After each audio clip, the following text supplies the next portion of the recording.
तोरे का दिक्कत हो? तोरे 4 बीघा जर जमीन तोहार भाई मिलिट्री में तू का रोवेलू सब है ना। अरे जब उनका सुनबा तब न कपारे पे हाथ धरबा। बीड़िया पियत आवे धुआं उड़त हो खोखत आवे ना। सबे समय बेटाई कहाँ गई? बीड़िया पियत आवे धुआं उड़त हो खोखत आवे ना। मोरा सैया जी गमहावा खोखत आवे ना। मोरा सैया जी गमहावा खोखत आवे ना। तो तू ये समय से बहनिया परेशान नहीं? अरे का करी हो भैया, बात यहाँ मिल गया। ये कौन वाली बात है? वाले सारे के टीवी में एक बार बक्सर चल के दिखा दे, अपने मान वहाँ टीवी के दवाई मिला ठीक हो जाए, मजे का चंगा हो जाए, लगे कमा के खिलावे।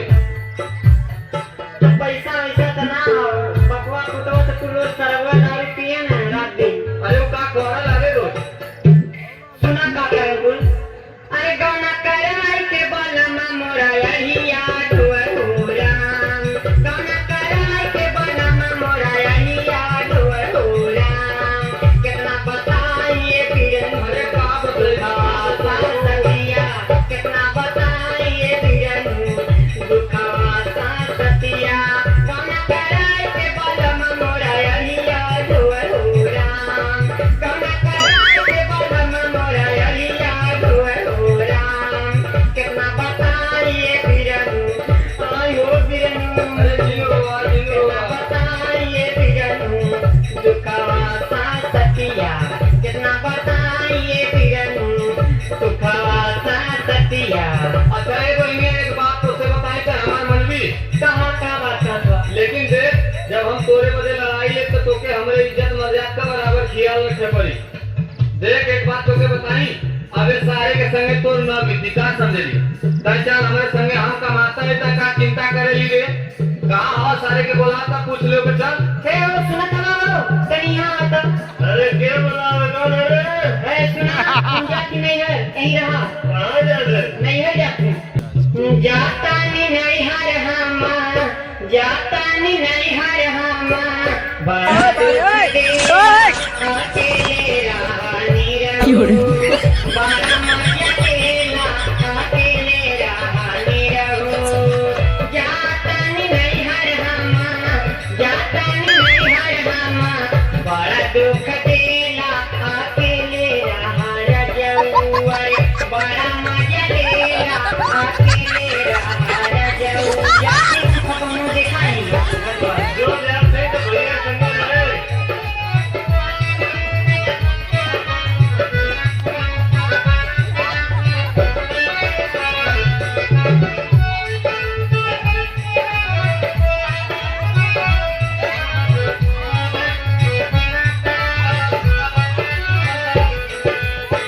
भैया संग जात बानी कबो नहीं आई।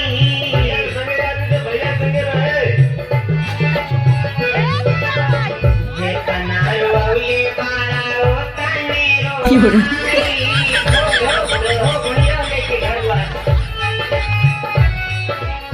भैया संग जात बानी कबो नहीं आई।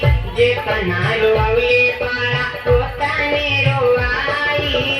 आई समझ में जब, आई समझ में जब होई खेली खेला अकेले रहा रजऊ।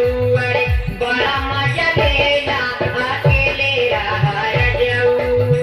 बड़ा मजा लेला अकेले रहा रजऊ। जात बानी नहीं हर हम, जात बानी नहीं हर हम। बड़ा दुख देला अकेले रहा रहूं। बड़ा मजा लेला अकेले रहा रहूं। बड़ा